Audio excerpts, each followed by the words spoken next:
Hello, my name's Andy Crook, and I'm your host for this training topic all about the ICE method, smart investing. My mission is to help garage owners become more successful in business.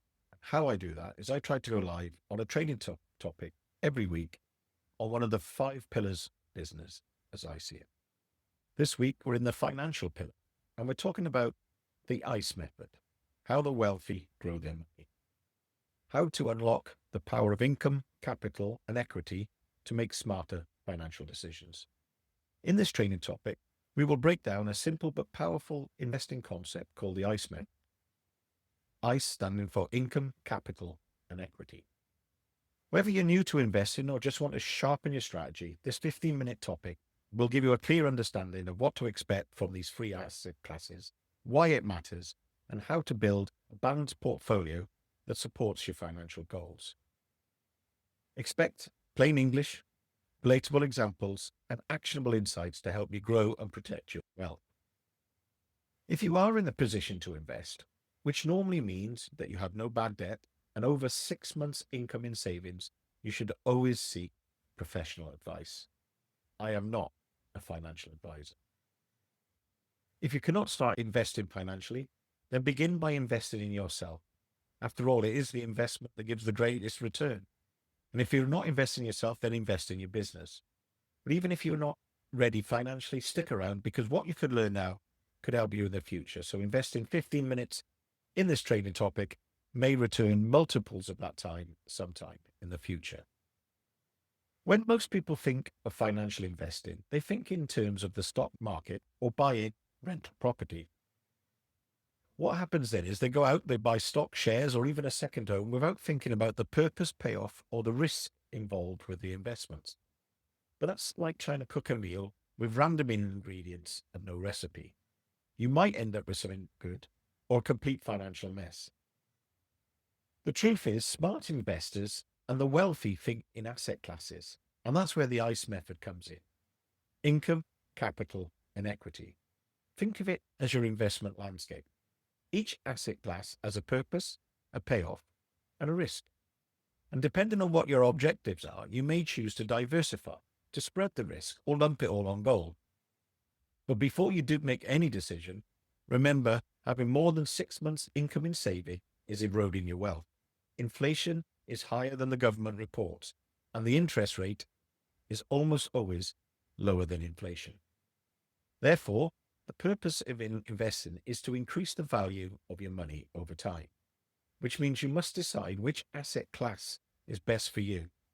You will typically trade liquidity for higher returns and risk for reward. So before we get into income, capital, and equity, let's talk a little bit about when you should invest. And I've sort of mentioned it already.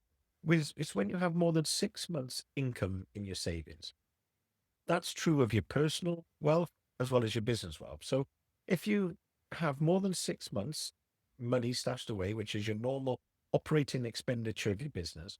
So imagine we were to have another pandemic and you have no income from your business for 6 months. If you have more than that amount of money in savings, those savings are probably being eroded by inflation. And it's the same for your personal life.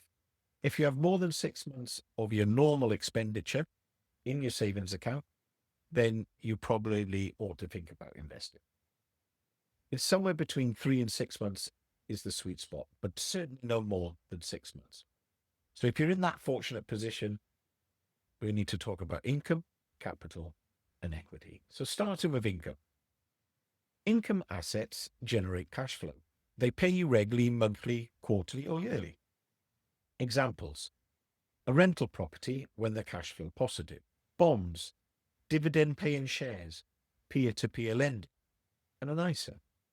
These are assets and they're a bit like financial employees. They go to work so you don't have to.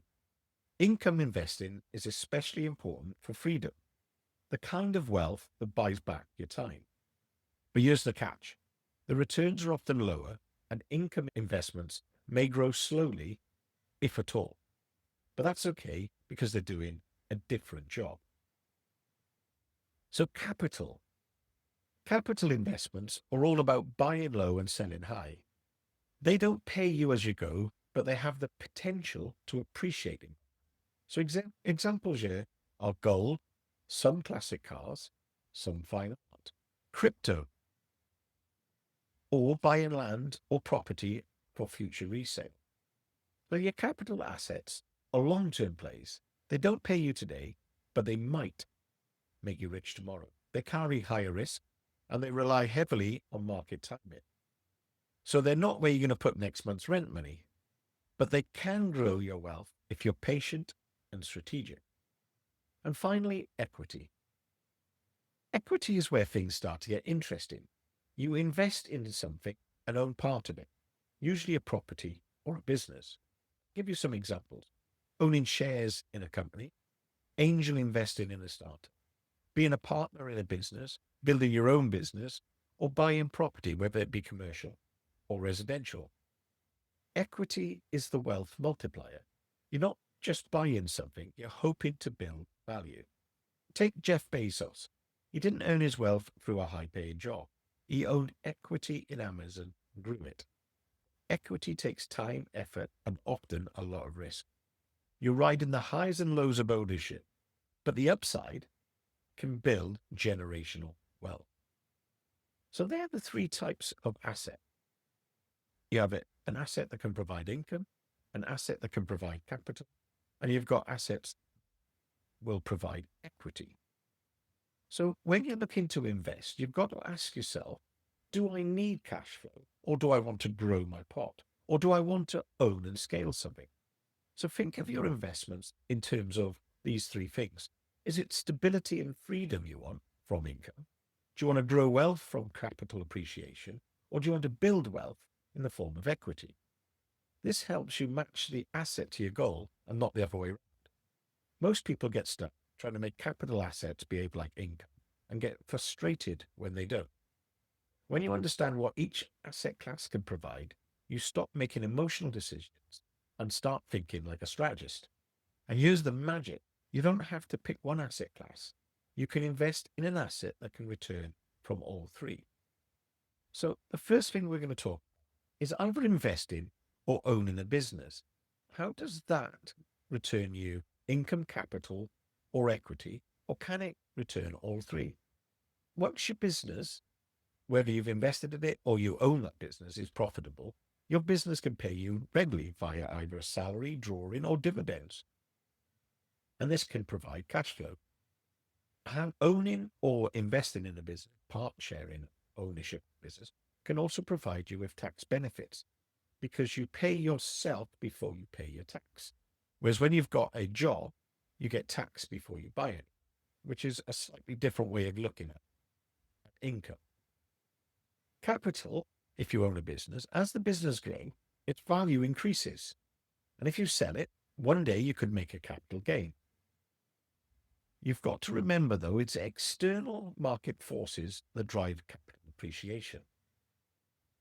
So owning or investing in a business can provide you with capital gains, but it can also provide you with equity. By reducing liabilities and increasing assets, you can build equity. Every system you build, every loyal customer you gain, and every brand impression adds to your equity. Intentional internal investments drive equity. So this is what you do in the business, not what's happening outside the business that drives equity. So that's one way where you can return on equity. The other way you can get income, capital, and equity from your investments is property investing. We've all heard the saying, safe as houses. Certain property strategies can also tick all three ice boxes, but you must buy the right properties to benefit from rental income in the form of property appreciation in the form of capital, and value from refurbishment or development, or if you buy below the market value to increase your equity, sometimes called loan to value.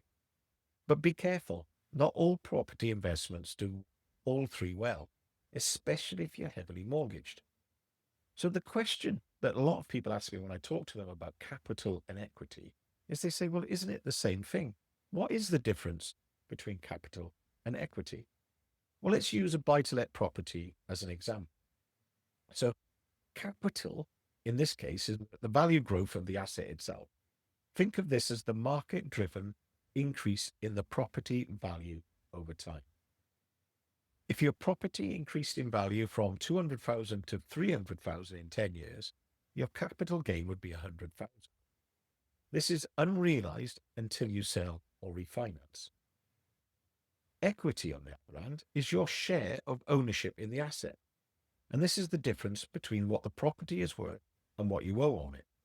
Let's say you bought a property at 200,000 with a £150,000 mortgage. That's £50,000 equity to start with. What's normally a deposit or the amount you invested? Over 10 years, the property goes up to 300,000. Once again, the capital gain is 100,000. In that time, you've also paid off £30,000 of the mortgage. So your equity is now 300,000, the value, minus 120, what remains on the mortgage, which means your equity is now 180,000. So equity includes capital, but it's more than just capital. You can build equity even if the value of the property doesn't rise by paying down the mortgage. You could have an interest-only mortgage, which means you do not benefit from repayments. In this case, you would have only 150,000 in equity. So that is the ICE method: income, capital, and equity. Simple to remember and powerful if you use it. So next time you're thinking about where to invest, ask, is this investment going to pay me now? Is it going to deliver income? Will it grow in value, produce capital? Or am I building some? Will it deliver equity? That question alone can save you years of guesswork and a whole lot of cash. So remember, if you're looking for income from an investment, what you're looking for there is things that will pay you regularly. So things like rent properties, bonds, dividend paying shares, peer-to-peer lending, or ISAs. If you're looking for capital, this is when things have the potential to appreciate in value, but it's driven by external forces.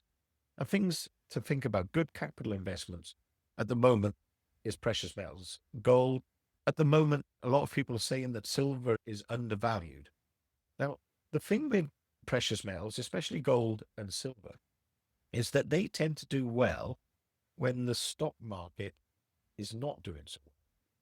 So they're a different kind of asset, but you don't get any income from them. You don't get regular payments. It goes up in value and you hope to cash in by buying low and selling high. That's what you're hoping to do.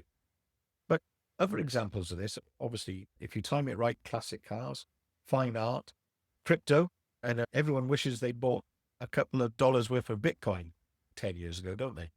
All of those things have gone up in value. They have increased in their capital value. But this is a higher risk. We don't really know what's going to happen in the future. And it's the same for buying land or property. Now, equity is basically the amount of something that we own and how we drive value within the asset. So this is not about external forces. This is about internal forces. And if you can find an asset where you can have an income from it, it will appreciate in capital, and you can increase your equity, then you're winning in all three asset classes. There are times when you need to diversify and you need to get some income generating assets, some capital appreciating assets, and hopefully you can drive some equity. But the place where you can do all three is invest in a business, or if you own a business, particularly in property investment. There are very few other investments where you get the benefit of all three asset classes. You don't always get income, capital, and equity. And it's not even true in a business, and it's not always true in a property investment. You need to buy well, you need to invest well, and you need to get professional advice. So thanks for listening. If I've made you think a little bit about the amount of money you've got saved, and if you've got more than 6 months, you should start thinking about investing and get the advice of a professional financial advisor. And remember, if you should, then you must. And what's stopping you is probably starting. Thanks for listening. Hope to see you next week.